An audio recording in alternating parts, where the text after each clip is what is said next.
ह्याच्यामध्ये योग्य तपास व्हावा. ज्या लोकांची याच्यात इन्व्हॉल्वमेंट असण्याची शक्यता आहे, त्या सर्वांवरती कारवाई व्हावी अशी मागणी निश्चितच कुटुंबाची आहे आणि कुटुंबाची जी मागणी आहे, त्या मागणीला माझं पूर्ण समर्थन आहे. कारण ज्यांच्या घरातलं इतकं गोड लेकरू त्यांनी गमावलेलं आहे. अगदी तरुण वयाचा मुलगा तुम्ही बघा, त्याचा चेहरा पण इतका बिचाऱ्याचा निरागस चेहरा आहे. त्यांनी आपला माणूस गमावल्याच्या नंतर ते तर कुठले राजकीय पार्टीचे कार्यकर्ते नाहीयेत, की ते विनाकारण कोणाचं नाव गौण्याचा प्रयत्न करतील असं मला वाटत नाही. त्यामुळे त्यांच्या मनाला शांती मिळेल, त्यांना वाटेल की आमच्या माणसाचा न्याय झाला, यासाठी जे आवश्यक आहे ते करण्याची गरज आहेच आहे आणि त्याला आमचं पूर्ण समर्थन राहणार आहे. कोणाचा सूड उगवावा या भावनेने तर कोणी बसलेलं नाहीये. मी त्यांच्याशी गेला किती वेळ संवाद साधतेय. कोणाचाही सूड घेण्याची त्यांची भावना नाहीये. त्यांचा हाच प्रश्न आहे, की आमच्या लेकराचा काय दोष होता? त्यांनी काय गुन्हा केला? त्यांनी काय चूक केली, की ज्याच्यामुळे त्याला ही वेळ आली या कुटुंबावर? आणि या कुटुंबाला न्याय मिळवून देणं हे कर्तव्य आहेच आहे. आमचं पण आहे आणि सरकारचं पण आहे. काही कुठेतरी पोलीस कर्मचाऱ्यांकडून किंवा याची गरज तर आहेच आहे. आता ज्यावेळी मी खासदार होते, त्यावेळी काही प्रमाणामध्ये कोरोनाच्या काळानंतर थोडं गुन्हेगारीचं प्रमाण वाढलं असं जेव्हा जाणवलं, त्यावेळी मी जाऊन एसपींची भेट घेतली. मी त्यांना सांगितलं, की आमचे कार्यकर्ते पोलीस मित्र म्हणून तुम्हाला गावोगावी सहकार्य करतील, जर तुमचा स्टाफ कमी पडत असेल तर.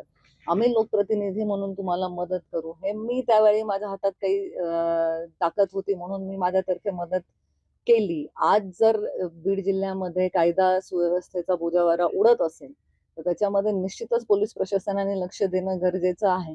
आणि सर्वसामान्य माणसाला त्यांच्या मूलभूत हक्कासाठी रस्त्यावर उतरण्याची वेळ येऊ नये, एवढं त्यांनी बघावं. वेळ आलीच तर आम्ही आहेच आहे त्यांच्या खांद्याला खांदा देऊन. विभागाकडून दिरंगाई झालेलीच आहे. कारण जर पोलिसांनी सहकार्य केलं असतं, तर 48 तास मृतदेह तिष्ठत ठेवण्याची वेळ कुटुंबावर आली नसती.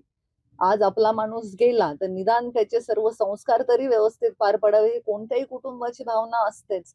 पण ही भावना असताना सुद्धा मृतदेह तिष्ठत ठेवावा लागला म्हणजेच पोलिसांचं सहकार्य नव्हतं हे उघड आहे. त्यामुळे मी कोणावरती बोट दाखवण्याची गरज नाहीये. पोलिसांनी ज्या पद्धतीने सुरुवातीला वागले त्याच्यावरून त्यांनी दिरंगाई केली हे स्पष्टच आहे.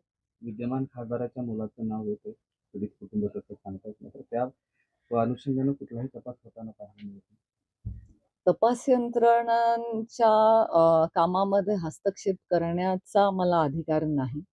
मला अ, जिल्ह्याची लेक म्हणून या कुटुंबाविषयी संवेदना आहे. त्याबद्दल न्याय मिळावा कुटुंबाला हे मागण्याची मला मुभा आहे आणि लोकशाहीमध्ये जर तो न्याय मिळत नसेल, तर त्याच्या विरुद्ध आंदोलन करण्याचाही माझा अधिकार कोणी काढून घेऊ शकत नाही.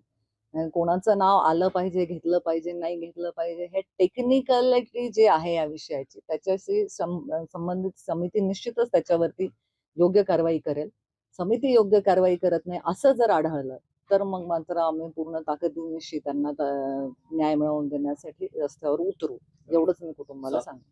सातत्याने बीड जिल्ह्यामध्ये ही घडलेली जी घटना आहे ती अतिशय अतिशय दुर्दैवी आणि कुठेतरी मला वाटतं की बीड जिल्ह्याच्या जी प्रतिमा आहे त्याला काळीमा फासणारी आहे.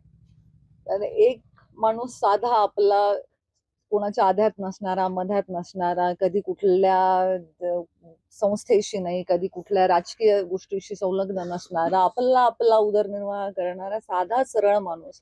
त्याच्या हॉटेलवरती जेव्हा त्याच्या डोळ्यात देखत एखादी मारामारी होते, तो बिचारा सोडवायला जातो. आणि त्याच्यामध्ये असं नाही की रागाच्या भरात कोणी त्याला एखादा बुक्का मारलाय, हातपाय मोडलाय. त्याचा थेट जीव घेण्याचाच प्रयत्नाच्या उद्देशाने त्याच्यावर जो हल्ला झाला, ह्याचा कितीही तीव्र शब्दात निषेध केला तरी ते कमीच आहे. आता या प्रकरणामध्ये मुख्यमंत्र्यांनी स्वतः आदेश देऊन SITची पण स्थापना झालेली आहे आणि त्या माध्यमातून कुटुंबाला न्याय मिळेल ही आमची भावना आहे. मी आज यांच्या भेटीसाठी आले म्हणजे या जिल्ह्यामध्ये कधीही कुठलीही दुर्दैवी घटना घडेल आणि गोपीनाथ मुंडे परिवार त्याच्यामध्ये सहभागी झाला नाही असं कधी झालेलं नाहीये. तर संवेदना माझ्या व्यक्त करण्यासाठी मी त्यांच्याकडे आले आहे.